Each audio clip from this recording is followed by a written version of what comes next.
Guys, good morning. Welcome back to my channel. नया दिन नया व्लॉग। अब तो भैया हम हैं बस अपने पीक पॉइंट पे, और मुझे लगता है शायद ही अब एक हफ्ता या 10 दिन रह गए for our baby to come out. So excited, just counting days. रोज मैं और मेरे हस्बैंड जो है दिन एक एक दिन काउंट कर रहे हैं कि क्योंकि पता नहीं बेबी तो कब आने वाली है, बट ये है कि हम रोज प्रे करते हैं कि भैया चलो जितने भी दिन है वो फटाफट से निकले and then we are able to see our baby for the first time. But हाँ, ब्लॉग पे जाते हैं। चलिए, आज का व्लॉग होने वाला है बहुत ज़्यादा इंटरेस्टिंग, क्योंकि ये जो व्लॉग है ना, ये मेरे हार्ट के बहुत ज़्यादा करीब है। क्योंकि ये एक ऐसी फीलिंग है जो आपको सिर्फ तभी मिल सकती है जब आप प्रेग्नेंट होते हैं। और क्योंकि मैं भी हूँ एक फर्स्ट टाइम मॉम, और मुझे ये पहली बार जो है, ये जो मेरी 9 मंथ्स की जर्नी रही है, उसमें जो ऑफ कोर्स कुछ मंथ्स हैं जब निकल गए थे सेकेंड ट्राइमेस्टर के बाद, मुझे ये फीलिंग स्टार्ट हुई थी। एंड सब मॉम्स को होती है ऑफ कोर्स, जो है बेबी की किकिंग या बेबी की मूवमेंट्स। और मुझे लगता है इससे अच्छी कोई भी चीज़ प्रेगनेंसी में नहीं हो सकती है। वो सारा दर्द, वो सारे 9 मंथ्स का इमोशनल स्ट्रेस और क्रेविंग्स, मूड स्विंग्स एक तरफ है, एंड जब आपका बेबी आपको किक करके उठाता है या उठाती है, या फिर जब आपको बेबी रिस्पॉन्ड करने लगता है, उसकी फीलिंग कुछ बहुत अलग होती है। मतलब मुझे लगता है जो भी मॉम्स यहाँ पर प्रेग्नेंट है, जो वीडियो देख रही है, या फिर जो फादर्स है जो भी वीडियो देख रहे हैं, उनको ये चीज़ का एहसास होगा कि जो मैं बोल रही हूँ बिल्कुल सच है। और इससे अच्छी कोई भी फीलिंग नहीं है लाइफ में। तो आज इसी के ब्लॉग के बारे में बात करनी है कि मेरे बेबी की जो फीटल मूवमेंट्स है, वो मुझे कब स्टार्ट हुई, कैसे पता लगा कि क्या होती हैं ये मूवमेंट्स, और फिर मुझे डॉक्टर ने क्या क्या इंस्ट्रक्शंस दी, मिडवाइफ ने क्या क्या इंस्ट्रक्शंस दी कि मुझे फीटल मूवमेंट्स को कैसे काउंट करना है, क्यों इंपॉर्टेंट है। इन सारी चीज़ों के बारे में करेंगे आज के ब्लॉग में बात। और मैंने अपने बेबी की बहुत सारी मूवमेंट्स को कैप्चर करने की कोशिश करी है, वो भी दिखाऊंगी आपको इस व्लॉग के अंदर। Real raw fetal movements of our baby, जब हमारा बेबी किक कर रहा है या फिर बेबी मूव कर रहा है, वो सब भी आएगा इस व्लॉग के अंदर। तो अगर आपको ये व्लॉग पसंद आए तो प्लीज मेरे चैनल को जरूर सब्सक्राइब करें, एंड ऑफ कोर्स वीडियो को लाइक करें एंड शेयर करते रहें। अब फीटल मतलब जो बच्चे की मूवमेंट्स है, क्योंकि मैं फर्स्ट टाइम मॉम हूं, तो मुझे मेरी मिडवाइफ या नर्स ने बोला था कि आपको थोड़ा टाइम लग जाएगा इनको समझने के लिए, जो कि सही भी था। क्योंकि हो सकता है मुझे पहले भी हुई हो मूवमेंट्स। मुझे याद है कि मैं 5th मंथ में थी जब मेरे को जो है थोड़ी सी ना ऐसे टिश्यू, फिर थोड़ी देर बाद टिश्यू, ऐसे एक दिन स्टार्ट हुआ। मुझे लगा ये क्या हो रहा है एकदम। फिर मुझे याद आया कि हाँ, नर्स ने मुझे बताया था कि मूवमेंट्स रहेंगी। और शुरू के मंथ्स में, मतलब फर्स्ट 3-4 मंथ्स में तो मुझे कुछ भी फील नहीं हुआ, और यूजुअली होता भी नहीं है। जो शायद सेकेंड टाइम मॉम्स बन रहे हो सकता है उनको 4th मंथ में फील होता हो, मुझे तो नहीं हुआ। मुझे 5th मंथ में ऐसा फील हुआ, 1 2 3 इस तरह का। और जो बेबी है, क्योंकि तब बहुत छोटा होता है और बहुत सारी जगह भी होती है, तो काफी सारी ना गुलाटियां अंदर मारता रहता है बच्चा, तो पता लगता रहता है थोड़ी थोड़ी देर के बाद कि हाँ जो है मूवमेंट्स जो है चल रहे, कुछ तो अंदर जो है गड़बड़ हो रही है। मतलब गड़बड़ मतलब अच्छी सेंस में। और ये फीटल मूवमेंट्स बहुत ज्यादा इंपॉर्टेंट है, मेरी नर्स ने मुझे बोला था, क्योंकि इससे पता लगता है, ये एक इंडिकेशन है कि बच्चा हेल्दी है वूम के अंदर, और बच्चा घूम रहा है, गुलाटियां मार रहा है और मस्तियां पूरी कर रहा है। तो ये एक बड़ी अच्छी चीज है। अगर आपको मूवमेंट्स फील होती हैं तो आपको घबराने की जरूरत नहीं कि ये मेरे पेट में क्या हो रहा है। ये एक बहुत ही अच्छा साइन है जिससे पता लगता है कि आपका बेबी जो है वूम के अंदर हेल्दी है। फिर उसके बाद जो है थोड़े टाइम बाद मुझे जो मूवमेंट्स हैं वो थोड़ी अलग सी फील होने लगी। मतलब मुझे ऐसे लगा कि ये देखिए इस तरह की मूवमेंट्स, लाइक दिस, इस तरह की ऐसे डिशुम डिशुम बंद हो गया थोड़ी देर के बाद, कुछ महीनों के बाद, और फिर ऐसे ऐसे होने लग गया, ऐसे लाइक कभी ऐसे ऊपर की तरफ हो रहा है मेरे टमी में, कभी ऐसे नीचे की तरफ हो रहा है। और फिर जैसे ही मेरे हस्बैंड अगर मेरे साथ यहाँ पे बैठे होते थे, हम टीवी देख रहे होते थे, तो मैं बोलती थी ये देखो हो रही है मूवमेंट्स। एंड देन जब वो फादर भी टमी पे हाथ रख के बच्चे को फील करते हैं, मतलब मुझे लगता है वो बहुत अल्टीमेटम है, और मतलब बहुत अल्टीमेट है। और क्या कनेक्शन बनता है उसका बेबी के साथ, क्योंकि हमें अपने बेबी का जेंडर भी पता है, और इसीलिए हमने जो है बेबी का नाम भी ऑलरेडी सोचा हुआ है। ऑफ कोर्स मैं अभी नहीं बताऊंगी। तो जो फादर हैं, because my husband he has kept that name, उनको वो नाम बहुत ज्यादा पसंद है।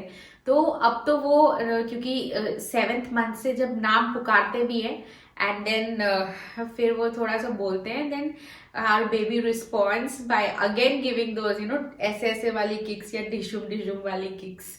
सो बहुत अच्छा लगता है, बहुत कनेक्शन और कनेक्टिविटी उस चीज से फील होती है। और उसके बाद मुझे नर्स ने ये बोला था कि 7th मंथ के दौरान के बाद आपको फीटल मूवमेंट्स अपनी जो है बहुत ज्यादा मॉनिटर करने की जरूरत है, उससे पहले इतनी ज्यादा करने की जरूरत नहीं है। उन्होंने मुझे कुछ इंस्ट्रक्शंस दिए थे कि आपको जो है अपनी फीटल मूवमेंट्स को कैसे मॉनिटर करना है खुद ही घर पे। उसके बारे में बताती हूँ बाद में, पहले थोड़ी सी ना हमारे बेबी की हलचल और जो मूवमेंट्स हुई थी उनको देख लेते हैं। पर ये मूवमेंट्स देखने के लिए ना आपको ध्यान से देखना पड़ेगा, क्योंकि ये मेरे साथ तो हुई है, तो मुझे तो पता है कि ये देखो मूवमेंट हो रही है, बट आपको जो ये छोटे छोटे क्लिप्स है ना, ये ध्यान से देखनी पड़ेगी ताकि आप उनको कैच कर पाए।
देखे ना आपने मूवमेंट्स, पता लगा कैसे डिशुम डिशुम करती है हमारी बेबी।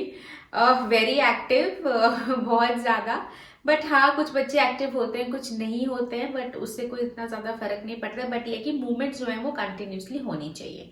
अब चलिए बात करते हैं, मुझे मेरी नर्स ने कैसे बोला था कि फीटल मूवमेंट्स को कैसे आपको जो है मॉनिटर करना है। सबसे पहले मॉनिटर करने के लिए उसने मुझे बोला था, अगर आपको थोड़े टाइम में लगे, सपोज आप मॉर्निंग में उठे और जो है आपको मूवमेंट्स नहीं फील हो रहे हैं, ठीक है, आप इग्नोर करो, आपने ब्रेकफास्ट किया, अपना काम किया, फिर भी लगा नहीं हो रहा है, काफी पूरा दिन बीत गया, लगा कि मूवमेंट क्यों नहीं हो रहा है, कुछ भी नहीं हो रहा है, लाइक बच्चा हिकअप्स भी नहीं ले रहा है, क्योंकि बच्चा कभी कभी हिकअप्स भी लेता है, डिश ऐसे ऐसे ऐसे ऐसे भी होती है, फिर खत्म हो जाती है, या फिर ऐसे ऐसे होती है, या फिर स्किन की तरफ बेबी आता है। तो कुछ भी अगर आपको नहीं हो रहा है, फिर आपको अपनी मूवमेंट्स को कैप्चर करना है। उसके लिए एक तो सारा, उसने मुझे बोला था कि आपको सारा काम छोड़ देना है, सिर्फ फोकस करना है मूवमेंट्स के ऊपर। ऐसा नहीं है कि आप अपने व्हाट्सएप पे है या फिर फोन पे है तो उससे काम नहीं चलेगा। मैंने बोला ठीक है। फिर उन्होंने कहा आप जाके बेड पे आप लाई डाउन कर जाओ, प्रेफरेबली लेफ्ट साइड पे, बट नहीं तो आप किसी भी साइड पे कर सकते हो, ऐसा कुछ नहीं। ओके, फिर लाई डाउन करने के बाद आप जो है थोड़ी देर बाद अगर मूवमेंट्स स्टार्ट हो जाती है तो आपको 1 घंटे के अंदर 10 मूवमेंट्स होनी चाहिए। She told me 1 hour, but मैंने कई जगह पे पढ़ा है 2 घंटे में भी लोग बोलते हैं, बट मुझे उन्होंने बोला था कि 1 घंटे के अंदर 10 मूवमेंट्स आपको काउंट करनी है। अगर 1 घंटे में 10 मूवमेंट्स हो जाती है, बहुत बढ़िया है, सब कुछ सही है। अगर नहीं होती है, फिर आप थोड़ी देर वेट करो और फिर कोई भी चीज शुगरी पियो, जैसे जूस पियो, या फिर बेबी को पुकारो, बेबी के लिए कोई गाना गाओ, क्योंकि बेबी रिस्पॉन्ड करता है। बेबी को तो पता है कि मम्मी की वॉइस या पापा की वॉइस वो ऑलरेडी रिकग्नाइज करनी शुरू कर देता है। आप वो करो, नहीं तो आप इस तरह से टैपिंग कर सकते हो, धीरे धीरे छोटी छोटी छोटी छोटी सी टैपिंग्स कर सकते हो ऐसे। मेरे हस्बैंड को टैपिंग करना बहुत पसंद है और वो टैपिंग करके ही हमारे बेबी को जगाते हैं एंड देन फिर उसको जगा देते हैं एंड फिर वो हिलती रहती है और फिर ये सारे के सारे बदले ना वो यहाँ पर आके लेने वाली है हम लोगों से, मुझे पता है, जो हमने उसको टैप कर करके यहाँ पे जगाया है। बट ये करना बहुत ज्यादा जरूरी है, तो छोटे छोटे से टैप्स कर सकते हैं।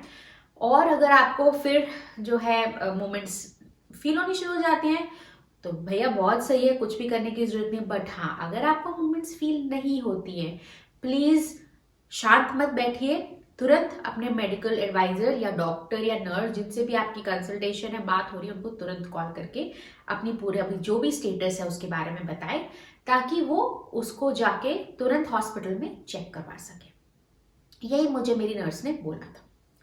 तो इस तरह की रहती है कुछ फीटल मूवमेंट्स।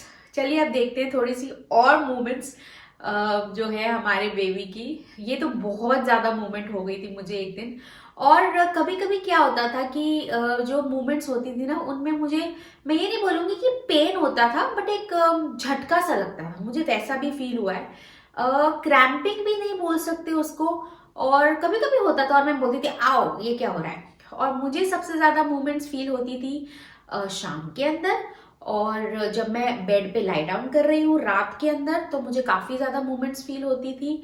और बट जैसे जैसे मेरा 7th मंथ आने लग गया, जो है मेरे को मूवमेंट्स जो है 5th मंथ के कंपैरिजन में या 6th मंथ के कंपैरिजन में थोड़ी सी कम हो गई। उसका रीजन भी यही है, ये भी मैंने मिडवाइफ से पूछा था कि ऐसा क्यों हो रहा है। उसका रीजन यही है कि जगह है नहीं ना यहाँ पे, तो बच्चा पूरी तरह से जो है फ्री नहीं है घूमने के लिए। बट हाँ, जितना कोशिश हो सकती है बच्चा जो है रिस्पॉन्ड करने की, बाय डूइंग दोज किकिंग करने की पूरी कोशिश करता है। तो इसीलिए आप लोगों को भी अपनी फीटल मूवमेंट्स को इंजॉय करना चाहिए। देखो मेरे को हो रही है अभी थोड़ी थोड़ी, बेबी सुन रहा है ना हम लोगों को, इसीलिए तो आपकी जो भी मूवमेंट्स है उनको इंजॉय करो आई थिंक। और क्योंकि ये एक ऐसा पल है जो पता नहीं कब वापस आने वाला है, या फिर हो सकता है नहीं आने वाला है। अगर आप नेक्स्ट बेबी प्लान करते हैं या नेक्स्ट बेबी के टाइम पे अगर नहीं करते हैं तो यही है। सो इनको एंजॉय करें, अकेले नहीं अपने पार्टनर के साथ एंजॉय करें, इनकी मेमोरीज क्रिएट करें जैसे मैंने करी, वीडियोस बनाए और फोटोज बनाए, एंड ताकि आपके पास ये एवर लास्टिंग मेमोरीज रहें। और जब बेबी बॉर्न भी हो जाएगा या हो जाएगी तो आप फिर उसके बाद थोड़े सालों बाद इनको देख सकते हैं। आई होप आपको मेरा ये व्लॉग पसंद आया हो। अगर आपके मन में कोई भी सवाल है तो ऑफकोर्स उसे कमेंट बॉक्स में डालना ना भूलें। प्लीज अपनी भी मुझे जो है किकिंग स्टोरीज बताइए बेबी की, आप लोगों को किस तरह से लगी, क्या लगी, और आपके डॉक्टर्स ने आपको क्या एडवाइस दिया। मुझे आप लोगों की स्टोरीज को पढ़ के बहुत ज्यादा अच्छा लगेगा। मिलते हैं बहुत जल्दी एक नए वीडियो के साथ। Bye bye.